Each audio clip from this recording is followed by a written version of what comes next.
নমস্কার, আমি ডক্টর শম্পা দাস। অনেক পেশেন্ট রিভিউ দিই। আজও একটি খুব ইম্পর্টেন্ট ভিডিও আপনাদের সাথে শেয়ার করব, কারণ আমাদের কাছে পেশেন্টের হাসি মুখটাই সব থেকে বেশি ইম্পর্টেন্ট। তো আজকে পরিচয় করাবো একটি পেশেন্টের সাথে। আচ্ছা, তোমার নাম কি বলো? শহীদ গুলাবি, আচ্ছা, তোমার বাড়ি কোথায়? দাসপুর, দা- পশ্চিম মেদিনীপুর। আচ্ছা, তোমার কি সমস্যা হয়েছিল, পুরো ঘটনাটা বলো।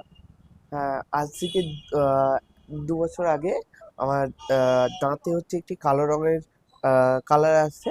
তারপরে যন্ত্রণা হয়। যন্ত্রণা হতে আমি একটি ডাক্তারবাবুর কাছে যাই, আমাদের লোকাল ডাক্তারবাবু। উনি আরসিটি করেন, তারপরে ক্যাপ করে দেন। ঠিক তার 6 মাস বাদে ওই ওই তার পাশের দাঁতটাও নষ্ট হয়ে যায়, মানে ওরকম ব্যথা আরম্ভ হয়। তারপরে উপরে একটি পুঁজের মতন একটি মোটা মতো একটা ফুলে যায়। ফুলে যেতে ডাক্তারবাবুর কাছে যাই, নিচের দাঁতটা ঘষে দেয়। ঘষে দিতে উনি বলেন যে ঠিক আছে। তারপরে আবার 10-15 দিন বাদে আবার যাই। উনি তারপরে বলেন ঠিক আছে, এই দাঁতটা নষ্ট হয়ে গেছে, আবার আরসিটি করতে হবে। উনি আরসিটিটা চালান, শুরু করেন ঠিক পুজোর আগে আগে। তারপরে কিছুদিন বাদে আমার তারপরের দাঁতটা থেকে পুঁজ বেরোতে লাগে। পুঁজ বেরোতে গোটা মুখ ভরে যেত পুঁজি। তারপরে কিছুদিন বাদে কলকাতায় একজনকে দেখাই। তারপরে কলকাতায় দেখানোর পরে উনি অন্য একজনের কাছে রেফার করে দেন। তারপরে ম্যাডামের যোগাযোগ পেয়ে ম্যাডামের কাছে আসি। ম্যাডাম তারপরে আমার অপারেশনটি করেন। যে আমার 3টে দাঁতই ম্যাডাম তুলে দিয়ে অপারেশনটি করেন। ম্যাডাম আমাকে বলেছিলেন যে দাঁত রেখেও করা যাবে আর দাঁত তুলেও করা যাবে। ম্যাডাম নিজের বাড়ির মতন বলে আমার দাঁতটি তুলে 3টে দাঁত তুলে করেছেন ম্যাডাম। আচ্ছা, ওর মুখ থেকেই শুনলেন, প্রথম একটা দাঁতে আরসিটি হয়, সেকেন্ড তার 6 মাস পর তার পাশের দাঁতে আরসিটি হয়, তা ওই আরসিটি চলাকালীন ও তার পাশের দাঁতটাতে আবার শুরু হয় এবং সেখান থেকে বললে পুঁজ বেরোতে থাকে। তো যারা আরসিটি সম্পর্কে জানে, যে আরসিটি করার সময় আমরা একটা অ্যাক্সেস ওপেন করি, ওই অ্যাক্সেসের যে মুখটা, ওই অ্যাক্সেসের ওইখান থেকেই কিন্তু ওর পুঁজটা অ্যাকচুয়াল রিলিজ করতো।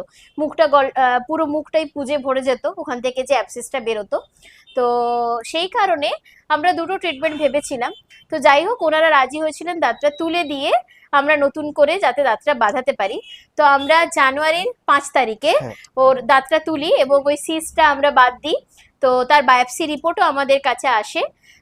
বায়োপসি রিপোর্ট পাওয়ার পর আমরা দেখলাম যে না, ঠিক আছে, কোনো অসুবিধে নেই, কোনো রকম কোনো খারাপ কিছু আমরা পাইনি, সেটা ভালোই ছিল। যাই হোক, ও ভালো আছে। তো আমি যেটা দেখানোর জন্য বলছি, একটু ক্যামেরাটা সামনে আনবো। এই হচ্ছে ওর ওপরের দাঁত। এই দুটো সামনে central incisor, lateral incisor, canine, first premolar. ঠিক আছে, এই 3টে দাঁত ওর আমরা আর্টিফিশিয়াল ভাবে দিয়েছি। এবার আমি একটু খুলছি, দেখলেন কত ইজিলি খুলে গেল। এবার এই দেখুন, 1 নম্বর দাঁতের পর থেকে 2, 3, 4, 3টে দাঁত মিসিং।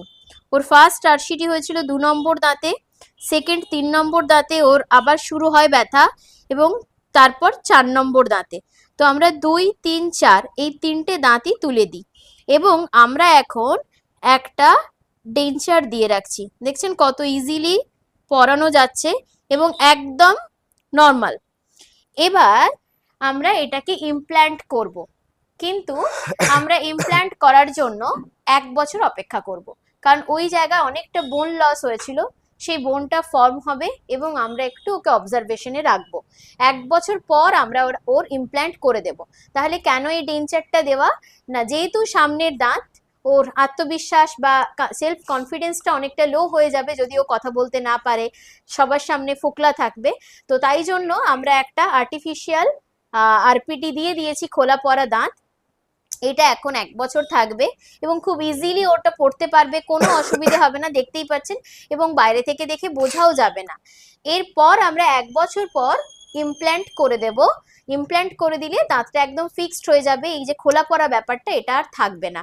কিন্তু তার জন্য আমরা একটু অবজারভেশনে ওকে রাখবো। তো এইটুকুই দেখানোর ছিল। আপনাদের জন্য বলা রইলো, যদি কোনো রকম কোনো সমস্যা পড়েন তো তার জন্য সঠিক পরামর্শ নিয়ে ট্রিটমেন্ট করান। আপনি মনে রাখবেন, আপনি যত বেশি অবহেলা করবেন আপনার ক্ষতি তত বেশি হবে। তাই সবার জন্য অনুরোধ, সবাই দাঁতের যত্ন নিন, ভালো থাকুন, সুস্থ থাকুন। নমস্কার।